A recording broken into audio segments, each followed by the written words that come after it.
Echoes of the Whispering Woods. The Whispering Woods have always held a sinister reputation in our town. Legends whispered around campfires told of lost souls, eerie apparitions, and haunting whispers that echoed through the dense trees. Most people avoided the woods after dark, but my curiosity got the better of me. One chilly autumn evening, as the setting sun cast long shadows over the trees, I ventured into the Whispering Woods alone. My heart raced, but I was determined to unravel the mysteries that shrouded this eerie place.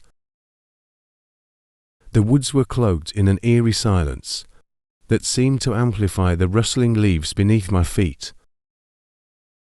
I felt like an intruder in this ancient forest.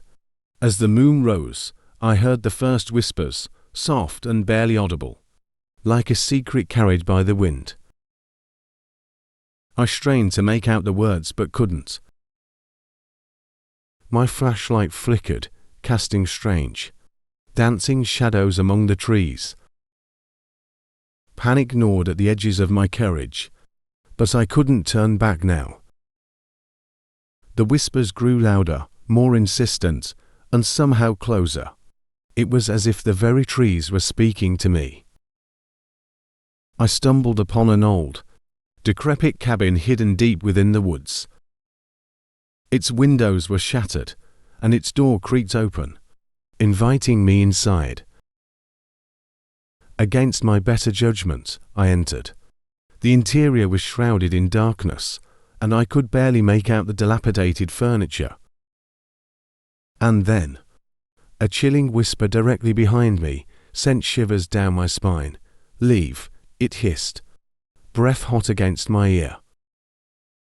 I whirled around, but there was no one there. Fear clawed at my chest as the whispers grew louder, surrounding me from all sides. I sprinted out of the cabin, my heart pounding like a drum, but the whispers pursued me. They followed me through the woods, their voices growing more urgent, more menacing. My flashlight died, leaving me in complete darkness. All I could do was run blindly, guided only by the haunting voices. Hours later, I stumbled back into the town, disheveled and terrified. I had escaped the Whispering Woods, but the whispers still haunted my every waking moment. They whispered in my dreams, promising to reveal their secrets if I dared to return.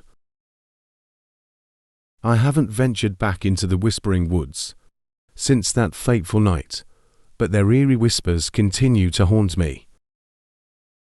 A constant reminder of the darkness that lies within those ancient trees.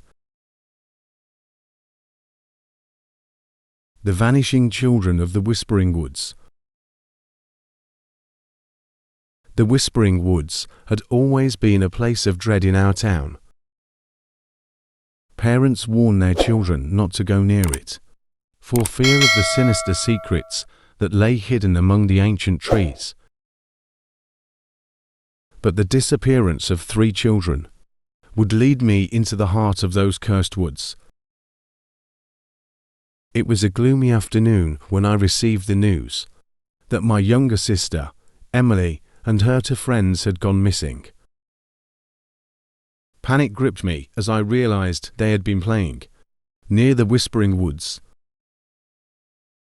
I knew I had to find them, so, armed with a flashlight and determination, I entered the ominous forest. The sun dipped below the horizon, and the woods grew darker with every step I took.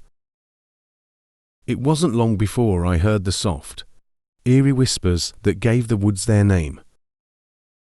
They seemed to come from all directions, and I couldn't understand what they were saying.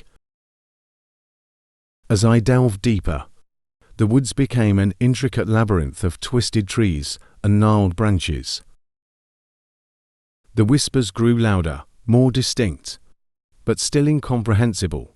Fear gnawed at my resolve, but the thought of my sister kept me going. I stumbled upon an old, weathered journal half buried in leaves. Its pages were filled with frantic scribbles about the whispers, about lost children, about a malevolent presence that dwelled deep within the woods. The journal spoke of a ritual that could break the curse, but it required a blood sacrifice. I pressed on, determined to rescue Emily and her friends. Finally, I found them, huddled in a clearing, their faces etched with terror. But as I reached out to grab them, a voice whispered in my ear, "It's too late."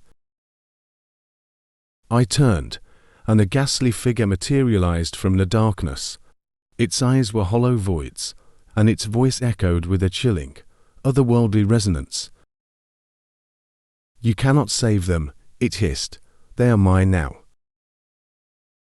I fought to drag the children away, but an invisible force held them in place. The whispers grew deafening, drowning out my pleas. In desperation, I took out the journal and recited the forbidden ritual. The air grew icy, and the whispers ceased. With a final, desperate plea, I offered my own blood as a sacrifice. The malevolent presence screeched in agony. Releasing its hold on the children, they were free. As I carried the children out of the woods, I looked back one last time at the whispering woods. The whispers had faded, and the woods seemed less sinister, but I knew that the curse had not been broken, only temporarily appeased.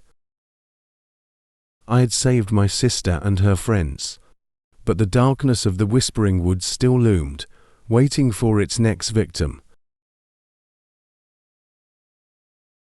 The haunting melody of the whispering woods.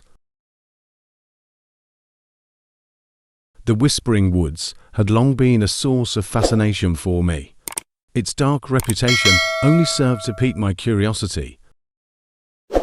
One summer evening, with a guitar slung over my shoulder, I ventured into the heart of the woods, determined to uncover the secrets hidden within.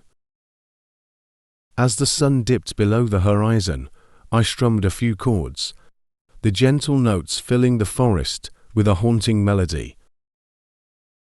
It was then that I heard it, the soft, melancholic harmony of another instrument, as if responding to my own music. Intrigued, I followed the sound deeper into the woods. The darkness thickened around me, but I couldn't turn back. The enchanting music led me on, its eerie beauty captivating my senses.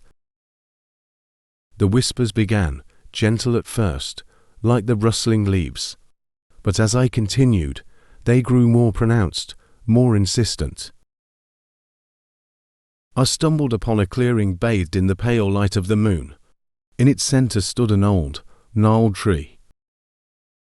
Its branches adorned with luminous mushrooms that pulsed with an otherworldly glow. Beneath the tree sat a shadowy figure, playing a violin with ethereal grace. The whispers surrounded me, but now they seemed to be a part of the music, a haunting chorus that danced with the violin's melody. I couldn't resist joining in, strumming my guitar in harmony with the mysterious musician. As we played, the forest came alive. Spectral figures emerged from the trees, their translucent forms swaying to the haunting tune. I watched in awe, as the whispering woods revealed its secrets, the spirits of those who had been drawn to its melody over the centuries. But as the night wore on, the music took a darker turn. The whispers turned into mournful cries, and the spectral figures contorted in anguish. The violinist's face twisted into a grotesque mask of pain, and I realized the horrifying truth: it wasn't just the woods that drew people in. It was the musician's cursed melody. Desperation gripped me, as I struggled to break free from the enchantment. With all my strength, I smashed my guitar against a tree, shattering the spell. the haunting melody faded, and the spectral figures dissolved into the night. The violinist glared at me with malevolence in their eyes, and the whispers turned into a furious cacophony. I fled the whispering woods, my heart pounding, leaving the cursed musician behind. To this day, I can still hear the haunting melody in my dreams, and the whispers of the whispering woods continue to haunt me. I escaped with my life, but the woods had claimed another soul, forever trapped in its cursed song.